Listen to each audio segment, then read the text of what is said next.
Hello, I'm Ben Kickert. I'm with Starting Up Good, and my presentation is on structuring diverse data sources for machine learning and analysis.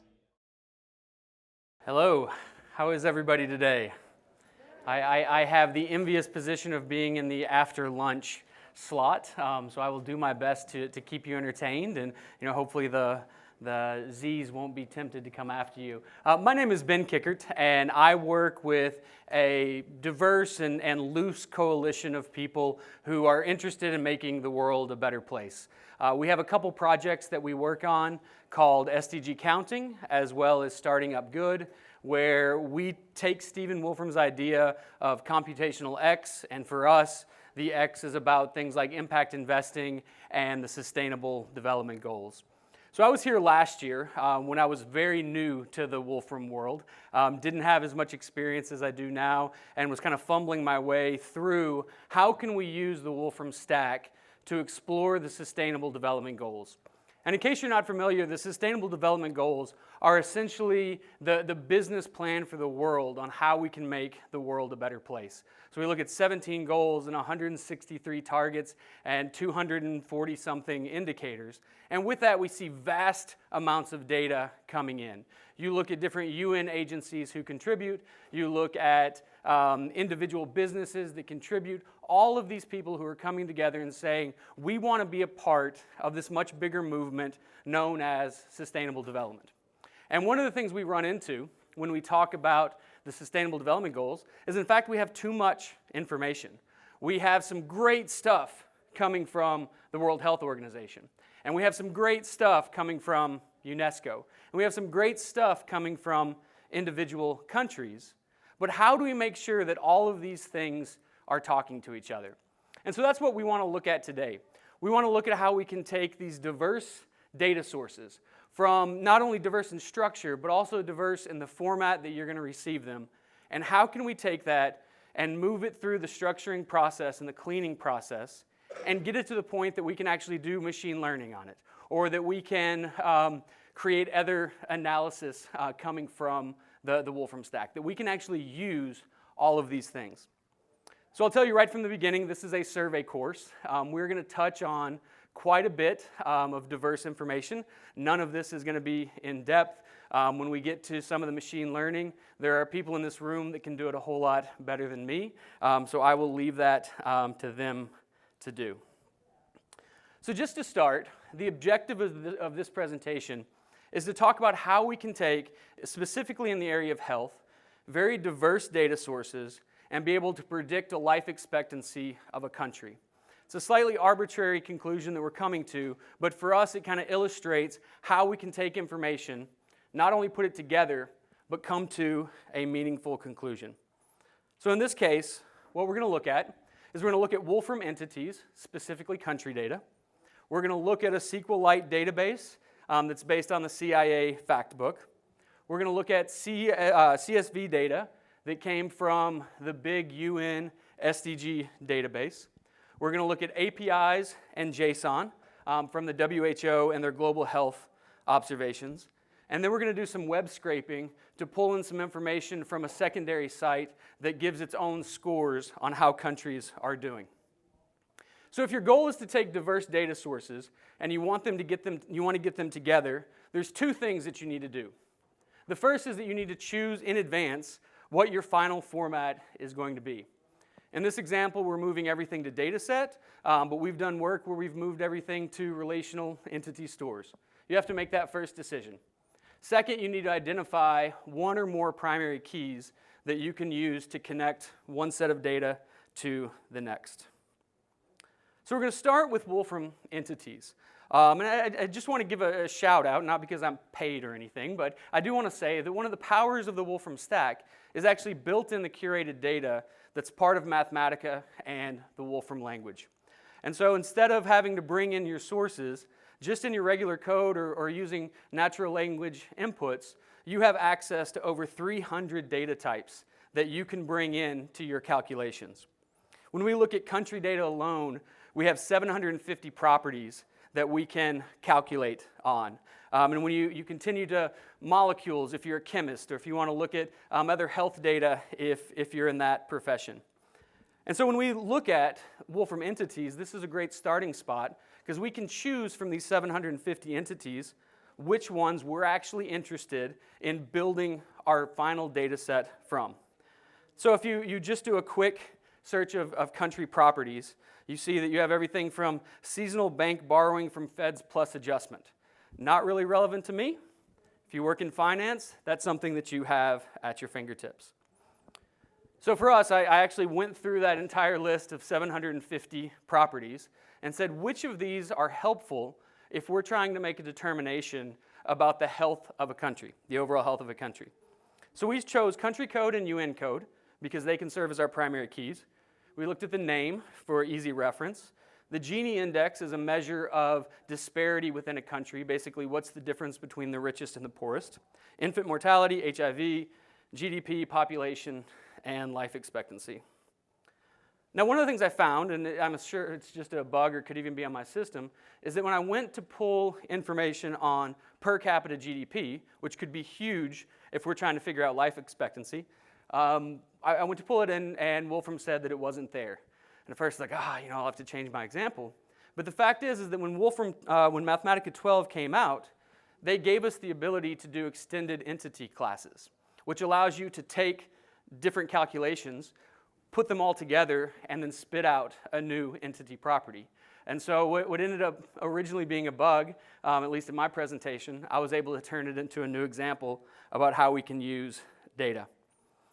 So once you have the entity store, and last year we looked quite a bit at what you can do with entity data, I just wanted to pull it all out and create a data set with it.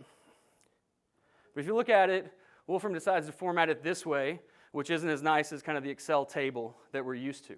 Now, one of the things I found is the reason it does that is because when you do a data set on entities, it's actually making the entity property itself the key. So if you look at the keys there, you see that instead of just straight text, which we're used to, it's actually a function itself. And so we have to clean that up a bit. So we simply write some code, clean that up. Now we've got a better looking data set. From there, we want to take care of the issue of quantity magnitude. It's great when we're dealing with information all within Wolfram, but when you start bringing in different sources, we don't want all the units there, so we simply take the quantity magnitude. And from there, that's the base that we build the rest of our data onto. The next thing I looked at is very much related to entity stores, and that's using the relational database functionality that also came out in version 12. Here you have the ability to take a relational database like SQLite and treat it like it's its own entity store. Great presentations last year, and I'm sure this year on that, so I'm not going to get too in-depth about the processes for it. But in this case, I've downloaded a SQL database of the CIA factbook. Stephen actually showed this yesterday. All you have to do is once you name it a relational database, you pull it in as an entity store, you register it, you can pull entity properties just like you would a regular entity set. We have the same issue with the way that it's displayed, and then the need to clean. So in this case, we're taking the country code. It was lowercase. We want to make sure our primary keys match, so we turn it all uppercase, and then we take care of a few other naming issues to make sure that we're consistent. So at this point now, this is the simplest level. We've taken an independent SQLite database and an entity store from Wolfram, pulled out the information we wanted, and said, hey, let's put it together. And so now we have quite a bit of information that we can add that wasn't included in the 750 entity properties that we had initially. If you're familiar with SQL, you get into the issues of inner join, outer join, left join, right join. In this case, we chose outer join because we're actually adding some information that we didn't originally have. So you can see like the country code AN is Andorra. That's not listed in Wolfram's data repository, but for us, we can still pull in the information that we need. Okay, next, and this is what I'm sure anybody who's worked with data in Mathematica before is familiar with this. This is kind of the simplest way to deal with data. We're just going to take a CSV file, import it into Mathematica. As I said, this comes from the SDG database itself. You get the raw data. When I first started, I thought that semantic import was the coolest thing because I didn't know how to create a data set on my own. So a very simple way that you can take that CSV, make it a data set. But we do have some issues with that. Sometimes it uses an interpreter in a place you don't want an interpreter. Sometimes it takes a string and turns it into integers. Sometimes it takes integers and turns them into strings.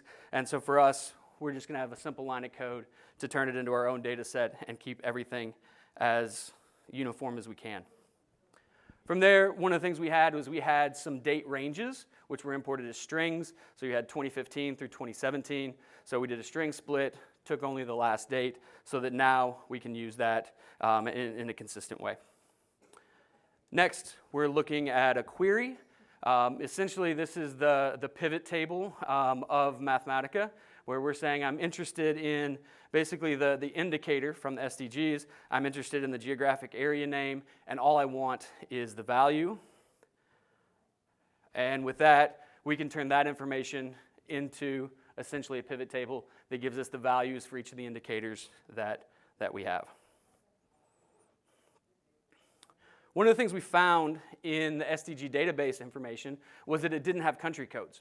So this is where Wolfram as a larger product really helps us out, because we can actually use the interpreter function to take the country names, tell it that we want it to be interpreted as a country, and then extract the country code that we can then add back into our data set. So we're using Wolfram and Mathematica to not only combine the data, but also to interpret on its own what primary key we need to use. We can add that to the primary data set. Next, we're looking at API calls and JSON. The World Health Organization has an absolutely incredible database. This is definitely an issue where you have too much information. And so using simply import and putting the raw JSON as the type into it, it will automatically bring it in as an association thread, which you can make into a data set. From there, you can go in from the metadata and pull out, you can see here, all 3,287 indicators that the WHO tracks, the World Health Organization. So if you want to know the liters of beer consumption for any given region of the world, WHO actually has that as part of their data set. We're not going to use it.